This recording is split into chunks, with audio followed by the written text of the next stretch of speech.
Finally, the countdown has been started. Argentina versus Cape Verde, Vozinha versus Lionel Messi. Super defensive Cape Verde, they will wait for a chance. যেখানটায় counter অ্যাটাকে আর্জেন্টিনার জালে গোল দিতে চাইবে তারা, and then মহা super defensive হয়ে Lionel Messi and the attacking part of আর্জেন্টিনাকে কিভাবে ব্লক করা যায় সেই পদ্ধতি অ্যাপ্লাই করবে। পক্ষান্তরে আর্জেন্টিনার টার্গেটই থাকবে প্রথমার্ধের মধ্যে উইথিন 45 মিনিটস পারলে হাইড্রেশন ব্রেকের আগেই এই ম্যাচটার কন্ট্রোলটা নিজেদের হাতে নেওয়া যায় কিনা, অন্তত দুটা গোল করে সকল ধরনের স্পেকুলেশনস, সকল ধরনের ওঝার তত্ত্বকে ভুল প্রমাণ করা যায় কিনা। That will be the premium target of স্কটল্যান্ডস team. Let's see what happen. But এই ম্যাচের আগে আশাবাদী হবার এবং একই সাথে নিরাশ হবার মতো বেশ কিছু ইনগ্রিডিয়েন্টস রয়েছে, যে ব্যাপারগুলো আপনাদের সাথে আমি ডিসকাস করতে চাই। পয়েন্ট নাম্বার 1, একটু আশার কথা শুনিয়ে আলোচনা করতে চাই। আপনার সুপার কম্পিউটার 25,000 কন্টিনিউয়াস সিমুলেশনের মাধ্যমে জানাচ্ছে যে এই ম্যাচে আর্জেন্টিনা জয়ের সম্ভাবনা 81%, পক্ষান্তরে কেপ ভার্দে জয়ের possibility only 6%। Let's see what happen. যদি কোনো কারণে পুরো ম্যাচ এক্সট্রা টাইমে চলে যায়, then the possibility to win the match for Argentina is around 89%। এটা হচ্ছে সুসংবাদ, ম্যাচ মাঠে করানোর আগ পর্যন্ত আর্জেন্টিনার পক্ষের সুসংবাদ। কিন্তু যদি খেয়াল করেন যে নিউজগুলো এখন পর্যন্ত এসেছে, মায়ামি থেকে যে নিউজগুলো এসেছে, মেসির ইন্টার মায়ামি, যেই দলটা আলটিমেটলি মায়ামি বেস্ট লিওনেল মেসির জন্য, সেখানকার ওয়েদার কন্ডিশন কোনো কিছুই অজানা না।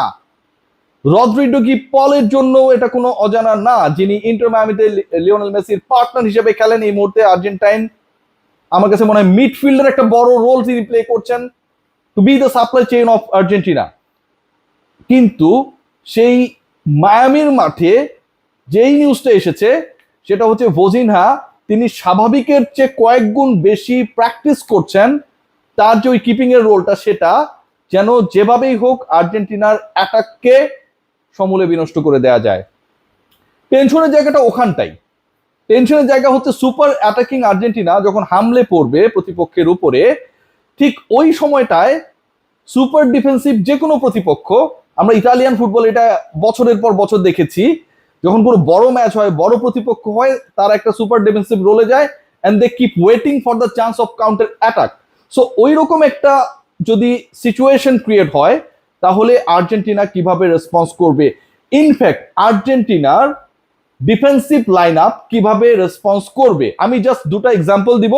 খেয়াল করে দেখবেন আলজেরিয়ার বিপক্ষে আর্জেন্টিনা যে ম্যাচটা খেলেছিল, প্রথম ম্যাচ, সেই ম্যাচে প্রথম গোলটা আর্জেন্টিনা যখন রিসিভ করে, that was cancelled for being offside of that player. এখন ওই গোলটা যদি হইতো, অথবা ভুলে যান অফসাইড হয়েছে না হয়েছে ভুলে যান, যেভাবে ওই কাউন্টার অ্যাটাকটা হয়েছিল এবং আর্জেন্টিনার ডিফেন্সিভ লাইন আপ যেভাবে ওটাকে সামলাতে ব্যর্থ হয়েছে, আজকের এই ডু অর ডাই ম্যাচে যেখানটায় কোনো ধরনের মিস্টেকের সুযোগ নেই, ঠিক একই ঘটনা যদি ঘটে, তাহলে আর্জেন্টিনার রেসপন্স কি হবে। আপনি খেয়াল করে দেখবেন জর্ডানের বিপক্ষে আর্জেন্টিনা একটা গোল রিসিভ করেছিল, এবং যে কারণে আর্জেন্টিনা ক্লিন শিট রেখে গ্রুপ পর্বের খেলাগুলো শেষ করতে পারে নাই। That was a clear goal. So এই যে জর্ডানের বিপক্ষে গোল বা আলজেরিয়ার বিপক্ষে গোল, কাউন্টার অ্যাটাকে আর্জেন্টিনার ডিফেন্সের প্রপারলি রেসপন্স করতে না পারার ব্যর্থতাকে অনেক বেশি টেন্স করছে আমাদের। এখন পর্যন্ত সেই নিউজটা নেই যে Cristian Romero is a fit for playing full 90 minutes ও 120 মিনিটস অর নট। তার রিপ্লেসমেন্ট হিসেবে সেন্টার ব্যাকে যদি নিকোলাস ওটামেন্ডি খেলেন, আগের ম্যাচে যার গাফলতির কারণেই বলতে পারেন, man to man proper marking এর অভাবের কারণেই বলতে পারেন, আলটিমেটলি আর্জেন্টিনা একটা গোল রিসিভ করেছিল। এটা তো একটা সেটব্যাক হতে পারে। আর্জেন্টাইন ফ্যানরাও they don't trust Otamendi only for 5 or 10 minutes as well. So এখানটা আমার কাছে মনে হয় একটা টেনশনের জায়গা রয়েছে। সেকেন্ড পয়েন্ট, দেখেন এখন পর্যন্ত এই আর্জেন্টাইন যে জয়রোধ চলছে, টানা 3 ম্যাচে জয়, গ্রুপ চ্যাম্পিয়ন হয়ে পরের স্টেজে যাওয়া, কেপ ভার্দের বিপক্ষে ম্যাচের আগে যে কোনো হিসাবে তারা কনফিডেন্ট। বাট আর্জেন্টিনা কিছু ক্ষেত্রে কিছু এক্সপেরিয়েন্স পায় নাই। কাউন্টার এটাকে কোনো কারণে যদি গোল আগে খেয়ে যায়, আর্জেন্টিনা কি করবে আমরা এখন পর্যন্ত জানি না। ইংল্যান্ড কি করতে পারে সেটা আমরা দেখেছি, বেলজিয়াম কি করতে পারে সেটা আমরা দেখেছি, ইভেন পর্তুগাল কি করতে পারে তাদের রেসপন্স আমরা গত ম্যাচে দেখেছি। আন্ডার প্রেসার তারা ম্যাচকে বের করে নিয়ে গেছে। আর্জেন্টিনার ক্ষেত্রে কেন টেনশন হচ্ছে? সেকেন্ড ম্যাচে যদি খেয়াল করেন, সেই ম্যাচটায় অস্ট্রিয়ার বিপক্ষে লিওনেল মেসি যখন পেনাল্টি মিস করলেন, তারপরে আর্জেন্টিনা দ্যাট ওয়াজ আ এলোমেলো আর্জেন্টিনা। আর্জেন্টিনার সেই ছন্দটা মিসিং ছিল till the hydration break. First হাফের হাইড্রেশন ব্রেকের পর আর্জেন্টিনা আবারও সেই ছন্দ খুঁজে পায়। সো কোনো কারণে বাই এনি চান্স বড় দলগুলো কিন্তু গোল রিসিভ করছে, আর্জেন্টিনা যদি গোল কোনো কারণে কনসিভ করে সেই ক্ষেত্রে কি ঘটবে? এই গোল কনসিভ করাটা আলটিমেটলি আর্জেন্টিনাকে কি ধরনের প্রেসারে ফেলবে এবং কি ধরনের রেসপন্স আলটিমেটলি তারা করবে, we have no idea. Point number 3, এটা আরো বেশি গুরুত্বপূর্ণ। লাস্ট ম্যাচটা যদি দেখেন যে বড় স্বস্তির জায়গা যে উইদাউট মেসি আর্জেন্টিনা স্ট্রাইকার যারা ছিলেন বা তাদের অ্যাটাকিং লাইন আপে যারা ছিলেন they get some goals, right? Lo Celso অসাধারণ খেলেছেন, মাঠে নেমেই তিনি গোল করেছেন। তার সেই 2018 অপেক্ষা 2026 যেভাবে ফুরিয়েছে, the way he score the goal like Lionel Messi, আমার কাছে মনে হয় এর থেকে ফ্যাবুলাস মানে প্রত্যাবর্তন হতে পারে না।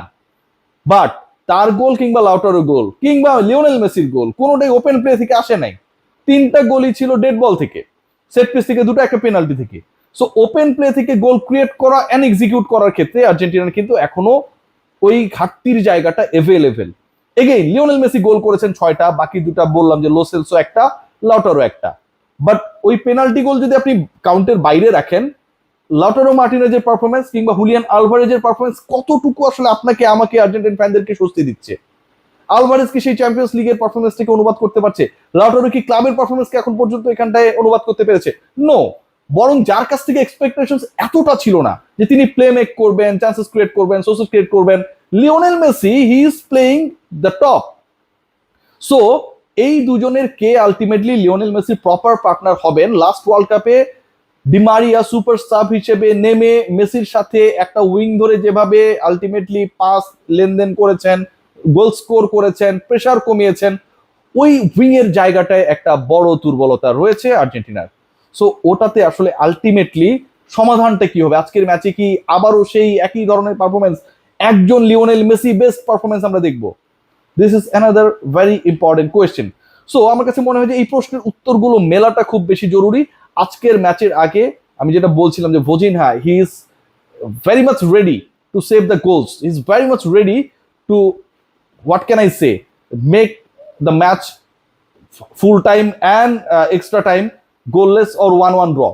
কারণ এটা যদি সে এনশিওর করতে পারে, if you can ensure it then it will turn into the penalties, penalty shoot আউটে যা হবার হবে ওই জায়গাটায় আসলে একটা চান্স নেওয়ার চেষ্টা করবে কেপ ভার্দে এবং সেই টার্গেটেই আলটিমেটলি তারা আগাচ্ছে।